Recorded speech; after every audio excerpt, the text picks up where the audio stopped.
Oke, selamat siang, selamat mendengarkan di podcast Ideologi Terakhir, di mana ini menjadi podcast kedua kita setelah kemarin membahas tentang problematika di umur 20-an.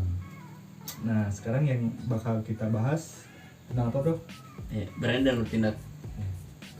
Keberanian dan tindakan. Kenapa gue ngambil ini dari gue dulu ya? Ini asumsi dulu nih tentang keberanian dan tindakan. Kan keberanian itu sama dengan relatif ya. Ada yang beraninya.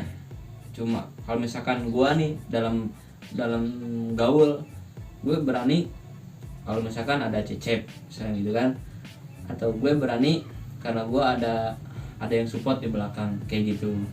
Jadi kan kita ke depan bakal lebih harus banget memilih, bahkan sekarang pun harus memilih gitu kan. Dan arahnya seperti apa sih gitu kan? Menurut lo pada di sini gitu.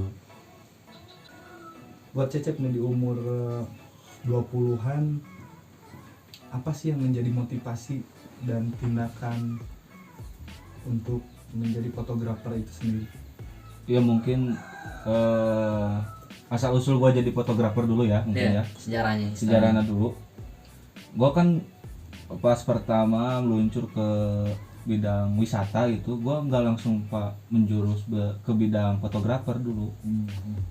Dulu gue pas terjun di pantai Pangandaran itu gue di perahu pesiar. Perahu pesiar itu kan menawarkan jasa barangkali mau kita nyebrang ke Pasir Putih itu lewat perahu pesiar gitu.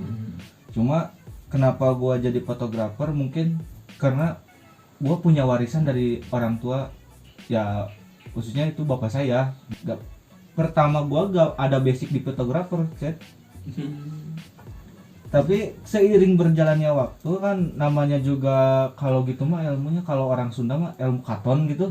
Justru dari hati nurani saya, sebisa mungkin saya ingin jadi seperti sosok bapak saya gitu. Lu pernah mikir gak sih ketika lu jadi fotografer, lu kayak ini tuh memang kebutuhan gua gitu, sebenarnya gue nggak mau jadi fotografer. Jadi pertama gini, kenapa gua jadi enjoy jadi fotografer? Jadi gua anggap itu sebagai hobi. Jadi kalau gua lagi moto tuh ada yang dipoto ya, kalau hasilnya bagus itu ada kepuasan tersendiri di diri gua gitu. Iya, untuk yang sekarang. Iya, ya. untuk Tapi sekarang. Kan gue yang jadi pertanyaan kan mungkin dulunya karena lo nggak ada basic di fotografer, terus lo coba terjun ke dunia fotografer. Nah, itu ada satu hambatan nggak buat lo gitu kan, lo pribadi, karena lo kan punya keinginan juga nih, lo apakah memang make sense sama keinginan lo yang sekarang apa enggak gitu? Mungkin buat hambatan gini Jo, gue pas pertama terjun ya, gue itu kalau ngatur kan kamera ada pengaturannya, kalau cahaya segini berapa ya, diafragma, speed itu ini ISO ya. Teman-teman juga di sana nggak ngelepas gue gitu aja, jadi ada yang membimbing. Ini kalau cahaya segini diafragma, speednya gini, jadi alhamdulillah gue bisa gitu. Jo, sekarang kan zaman digital Jo. Kita lihat IG, lihat YouTube bagaimana cara tutorial biar hasil bagus. Tapi alhamdulillah ya emang sekarang alhamdulillah hasilnya mungkin Ajo udah tahu lah. Kalau bagus mungkin belum ya Jo. Kalau bagus mungkin kalau nilai rata-rata standar mungkin saya udah bisa gitu. Jadi muncul pertanyaan nih, lu kan punya cita-cita nih dari awal. Punya cita-cita awal tuh. Kalau gue di podcast kemarin tuh, gue kayak dari perpindahan waktu terus lingkungan, seringnya berjalannya itu gue berubah-ubah gitu. Tapi nggak tahu, kita tanya aja langsung. Oke. Ya sama, gue juga kalau pas lagi kecil gue cita-cita saya ya. Saya jadi pemain sepak bola Jo. Ya, emang. Jadi kalau kembali lagi ke topik tentang keberanian dan tindakan, cita-cita Cecep yang dulu itu pengen jadi pemain sepak bola, sedangkan sekarang kan yang dirasakan sekarang mungkin menjadi fotografer gitu. Nah, di mana sih tindakan dan keberanian Cecep sebagai fotografer yang punya cita-cita sebagai pemain sepak bola gitu. Kalau untuk sekarang Chat mungkin sepak bola saya udah gak sanggup ya lari juga, saya sudah cengep lah kalau orang sudah ya. Jadi kayak udah Ya, ini udah. ada napasnya, ngatur Jadi, napasnya. Ya kalau mau sepak bola kan larinya sini sana sini, jadi kok harus ada fisik yang bagus.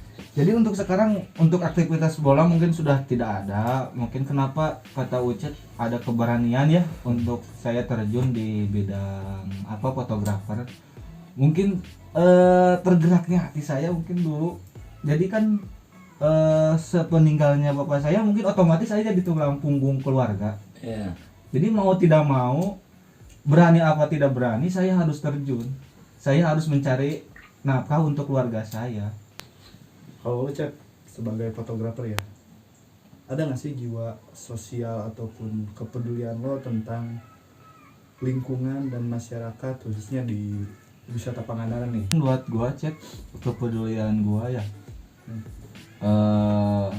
berada di pedagang asongan gitu, yang mungkin kemarin ya Cek, kemarin sebelum sekarang kan mendekati pemilihan ya. Iya, Jadi kalau mendekati pemilihan ya bebas. Kalau kemarin kan pas lagi pertengahan lah, jadi pedagang asongan gitu digubrak-gubrak. Jadi mungkin jiwa sosial gua tergerak di sana. Kalau Terus kok masalah ada Satpol PP juga gitu?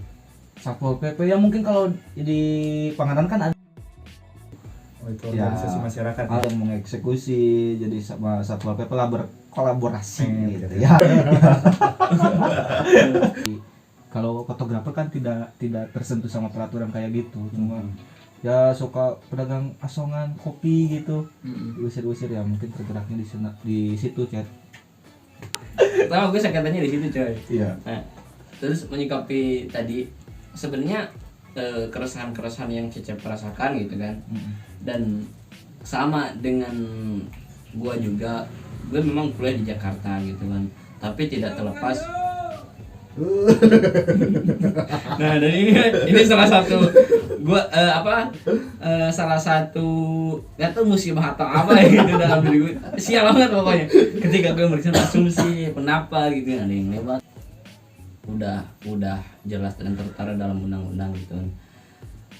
Nah, yang ingin gue bahas dan gue berikan pendapatnya tetap di sini itu tentang pengalokasian. Misalkan yang tadinya bisa berjualan di pinggir pantai sekarang nggak bisa, dipindahkan lah, atau misalkan dibuat ruko, atau misalkan khusus buat pedagang yang sebelumnya dagang di pinggir laut.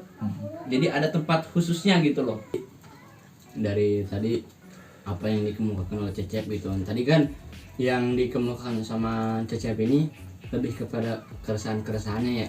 Keresahan. Nah, jadi keresahan dari kebijakan pemerintah itu sendiri, terus dari sekarang sistem wisata yang memang lebih menguntungkan kaum elit gitu kan, bukan menguntungkan pedagang-pedagang lokal gitu kan. Masyarakat ya? Ya, masyarakat lokal seharusnya itu, dan itu menjadi problematika buat kita bersama gitu kan. Nah, kalau kita kan tidak mempunyai kekuatan ya, kecuali mungkin kita berserah lah, mohon kepada pihak pemerintahan gitu, kebijakannya jangan tumpang tindih, jadi seolah-olah orang pribumi itu sekarang udah tersisihkan. Buang sampah kita harus nggak sembarangan, kita harus menjaga kebersihan, keasrian, mungkin karena wisatawan juga kan kalau pantainya bersih nyaman lah gitu. Kita bersama-sama lah untuk membangun khususnya perwisataan Pangandaran, kita gotong royong bersama untuk memajukan lah. Kebijakan pemerintah emang tidak bisa dilawan oleh sebagian masyarakat. Jadi alangkah baiknya ketika ada kebijakan yang tidak pro dengan masyarakat, itu bisa menjadi bahan evaluasi supaya masyarakat pun tidak dibodohi ataupun tidak ditindas oleh sebagian elit itu. Pesan juga untuk mahasiswa di Pangandaran bisa ikut serta menyuarakan suara masyarakat, ikut serta dalam mendiskusikan tentang pembangunan di Pangandaran khususnya, dan untuk masyarakatnya sendiri bisa mandiri dan ikut membangun dalam kesejahteraan masyarakat Pangandaran.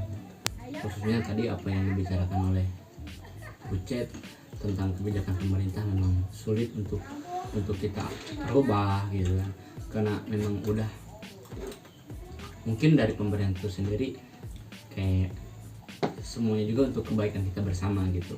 Sedikit dari gua mungkin perekonomian gitu kan, kita di Pangandaran sendiri harus bisa memunculkan atau menampilkan ciri khas Pangandaran itu seperti apa sih misalkan. Jangan nggak bisa semuanya kita raup. Kalau misalkan kita potensinya memang dari pariwisata, ya kita tingkatkan lagi pariwisatanya gitu.